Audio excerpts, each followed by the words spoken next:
During the pandemic, we held focus groups with families who were going through the family court system. And through those research groups, we found that a lot of families were without access to the tools that they needed in order to access their judicial hearings. They didn't have the laptops and computers they needed. They didn't necessarily have the Wi-Fi they needed, and they certainly weren't able to access their meetings and their hearings in the same way as the professionals were. They've not had the opportunity to have the same accessibility to the very procedures that are making decisions about their and their children's lives. If you can imagine a court hearing on just a phone, they couldn't see anybody or hear anybody, and they couldn't ask for help if they needed it. But also on top of that, they weren't able to even, access the documents that you might need to be able to participate in such significant and serious judicial procedures, because they didn't have the same equipment as what was anticipated or expected of them. We have been quite persistent in our trying to support families on going beyond the focus groups. And we've heard from many local authorities across the United Kingdom where they weren't even necessarily aware of these families' struggles. Some of these families were scared to say anything because they were afraid that it would make them more vulnerable. But in a lot of cases, there was simply no access to any additional support. There is some access to some laptops or iPads for children who are in school, but of course, if your children are not at home, you don't even have the ability to borrow their iPad from school. And there were very limited means that those were, supported or provided. A lot of parents have found, if anything, the access to this has depreciated because they have become, they're not in work.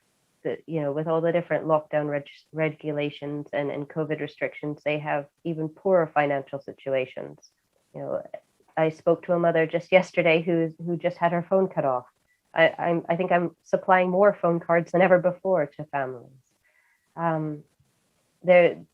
Unfortunately, the gap's widening. We aren't actually learning from the lessons and the information that we've found from families.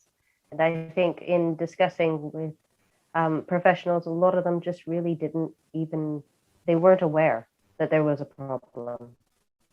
I think the Newfield Family Justice Observatory survey spoke to professionals and to judges and local authorities, and they all thought the hearings were going great.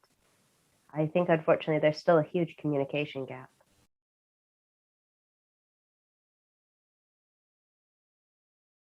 They were grateful because it's incredibly dehumanizing to have your family separated or to be accused that your family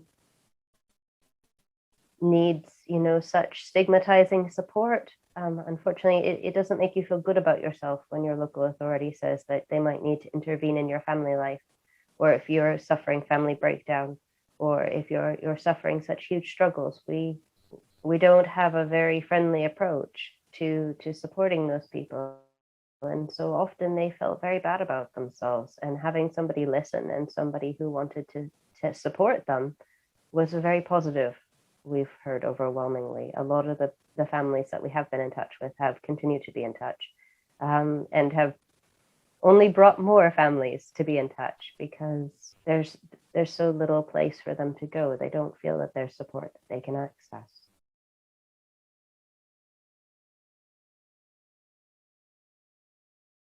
I hope that we will work to bridge the digital divide. I think this new way of working, so to speak, online has some incredible benefits. I currently sit in Orkney. I'm in an incredibly rural place. I live on a small island. Without the ability to work through Zoom, I wouldn't be able to have this opportunity to speak with you. So in that way, I can see the great positives, but we must ensure everybody has equal opportunity to join this new platform and this way of working. Because if so, I think we could bridge a lot of gaps. I think there's a lot of potential to make this accessible to people who have disabilities or people who live in rural communities, or, this has potential. We just have to make sure everybody has equal access.